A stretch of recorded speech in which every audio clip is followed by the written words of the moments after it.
O que é transtorno de ansiedade? Transtornos de ansiedade são doenças psíquicas caracterizadas pela preocupação excessiva e constante de que algo ruim pode acontecer. Como se cuidar? Evitar o consumo de álcool, reduzir o consumo de cafeína, fazer exercícios físicos, técnicas de relaxamento, gerenciamento de estresse, alimentação saudável. Sintomas: no corpo, fadiga, inquietação ou suor; na cognição, falta de concentração, pensamento acelerado, ou pensamentos indesejados; no sono, insônia ou pesadelos; no comportamento, hipervigilância ou irritabilidade; no humor, ansiedade ou ataque de pânico; no sistema respiratório, falta de ar ou respiração rápida. Também é comum preocupação excessiva, boca seca, medo, náusea, palpitações, sentimento de tragédia iminente ou tremedeira. Tratamento: o tratamento inclui terapia ou medicamentos, incluindo antidepressivos.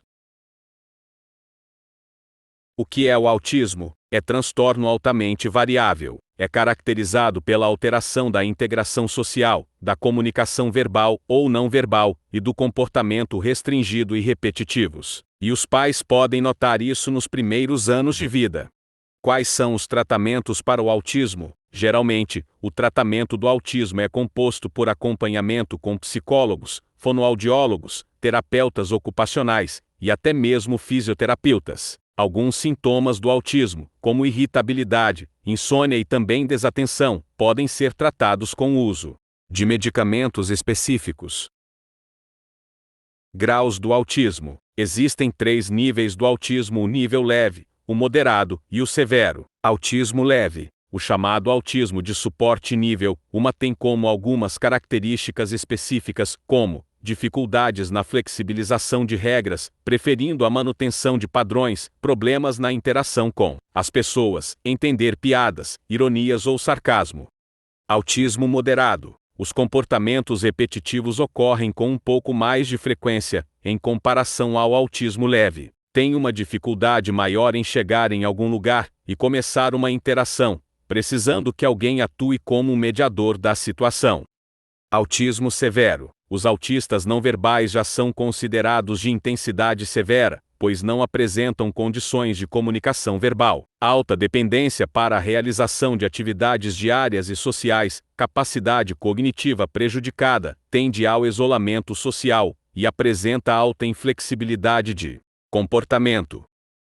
Quando é o Dia do Autismo? Criado em 2007 pela ONU e instituído no Brasil pela Lei 13.652/2018, o Dia Mundial e Nacional de Conscientização sobre o Autismo são celebrados em 2 de abril, e o objetivo da data é promover conhecimento sobre o espectro autista, bem como sobre as necessidades e os direitos das pessoas autistas. Transtorno do déficit de atenção é a doença crônica que inclui dificuldade de atenção, hiperatividade e impulsividade. Em geral, o TDAH começa na infância e pode persistir na vida adulta. Pode contribuir para baixa autoestima, relacionamentos problemáticos e dificuldade na escola ou no trabalho. O tratamento é feito por meio de terapia. Os tratamentos incluem medicamentos e psicoterapia. Os sintomas incluem falta de atenção e hiperatividade. As pessoas podem ter, no comportamento, agressão, excitabilidade, hiperatividade, impulsividade, inquietação, irritabilidade ou falta de moderação. Na cognição, dificuldade de concentração, esquecimento ou falta de atenção. No humor, ansiedade, excitação ou raiva. Também é comum depressão ou dificuldade de aprendizagem. A aluna Giovana se disponibilizou para falar um pouco sobre o transtorno de déficit de atenção com hiperatividade. Oi, meu nome é Giovana Oliveira e a pedido do grupo da Yasmin, que vai falar sobre transtornos, eu vou falar um pouco sobre o transtorno de déficit de atenção com hiperatividade. Bom, eu tenho TDAH e eu só fui ser pré-diagnosticada no ano passado.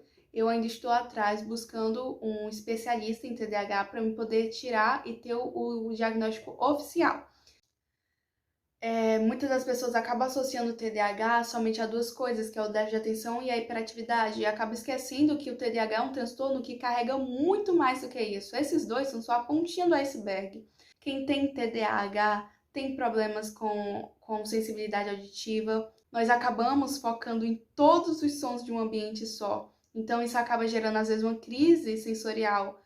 Também temos problemas com prazos. Temos também o problema para focar e conseguir entender. Eu costumo dizer que quem tem TDAH não é só distraída, mas a gente também tem um hiperfoco. Ou seja, a gente acaba ficando hiperfocada em outras coisas. Por exemplo, em matéria, as pessoas associam também o TDAH à inteligência, o que não tem nada a ver. Você pode ser inteligente e ter TDAH, uma coisa não tem nada a ver com outra. Quem tem TDAH tem uma certa dificuldade em concentração, então para matérias, estudar isso é difícil. Mas quando a gente realmente gosta do assunto, gosta de matérias, a gente consegue pegar melhor do que qualquer um, porque a gente fica hiperfocado e só em ouvir a explicação a gente já aprende basicamente tudo. Precisamos de rotina, porque sem rotina a gente fica uma bagunça. Eu sem uma rotina toda planejada, eu não sei o que fazer no dia, eu esqueço o que eu tenho que entregar e eu me perco toda. TDAH não é uma brincadeira, é difícil. Ser adolescente em si já é difícil.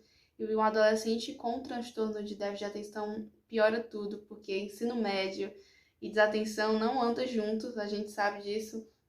Porque em si a gente é muita coisa e acaba pressionando demais.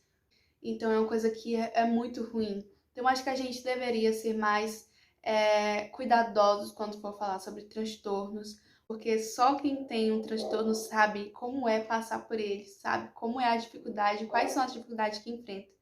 Então eu acho que o que a gente precisa é ser gentil.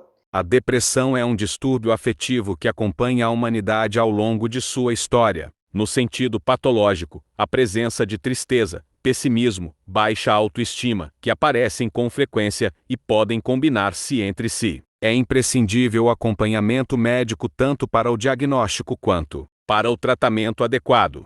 Causas: a depressão é uma doença. Há uma série de evidências que mostram alterações químicas no cérebro do indivíduo deprimido, principalmente com relação aos neurotransmissores serotonina, noradrenalina e, em menor proporção, dopamina, substâncias que transmitem impulsos nervosos entre a célula.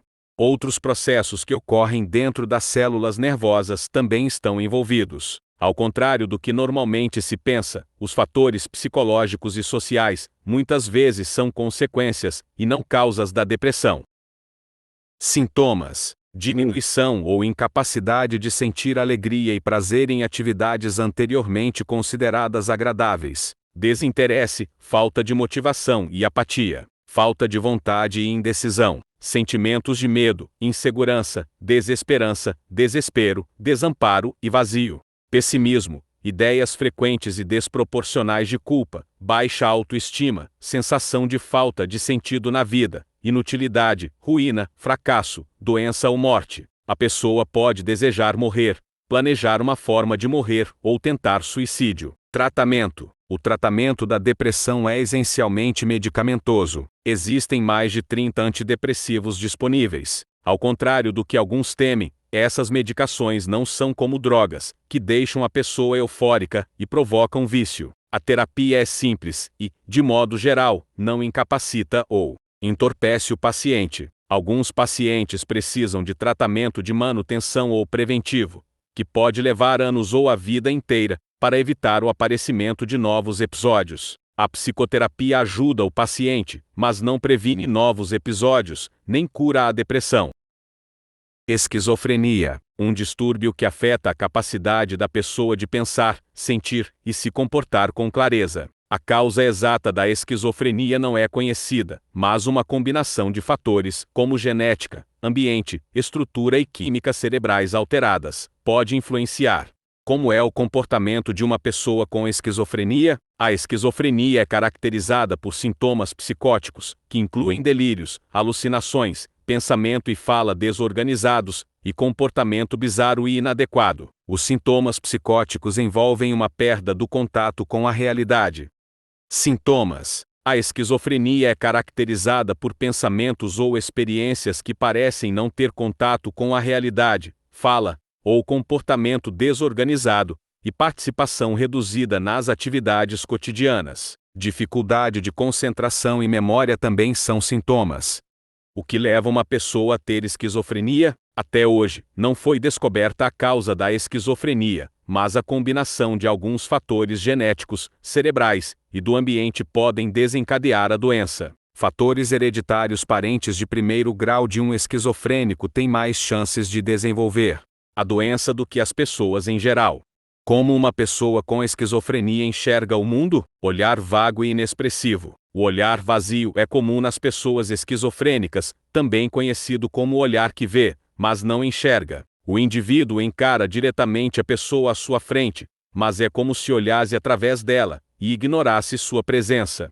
Transtorno bipolar é um transtorno cerebral que causa mudanças incomuns no humor, na energia, nos níveis de atividade e na capacidade de realizar as tarefas do dia a dia. O transtorno bipolar atinge cerca de 4% das pessoas em idade adulta. O número de pessoas diagnosticadas com este quadro pode chegar a 6 milhões de pessoas no Brasil. Como é o comportamento de uma pessoa com transtorno bipolar? O transtorno de bipolaridade altera significativamente o nível de energia das pessoas. Dessa forma, é comum demonstrar muita disposição num dia em que esteja no estado de euforia, enquanto, até mesmo no dia seguinte, o indivíduo passe ao estado de depressão e fique desanimado para realizar qualquer atividade. O que leva a pessoa a ter transtorno bipolar? A causa exata do transtorno afetivo bipolar é desconhecida. No entanto, estudos sugerem que o problema pode estar associado a alterações em certas áreas do cérebro e nos níveis de vários neurotransmissores, como noradrenalina e serotonina.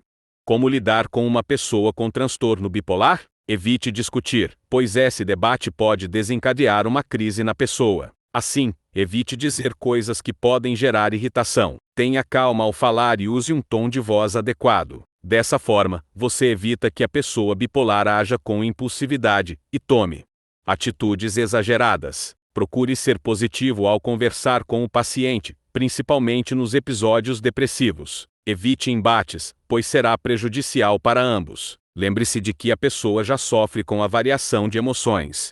Não torne a pessoa bipolar uma vítima da situação, e evite facilitar as coisas para ela. A atitude correta é se mostrar disponível, incentivá-la a realizar suas tarefas e seguir em frente. Não julgue a condição de quem sofre com o transtorno, evite preconceitos ou suposições inadequadas sobre o quadro dele. Esteja atento ao que é dito pela pessoa bipolar. Normalmente, eles costumam fazer o que dizem. Então, se ouvi-lo comentar qualquer coisa relacionada a suicídio, por exemplo, procure ajuda.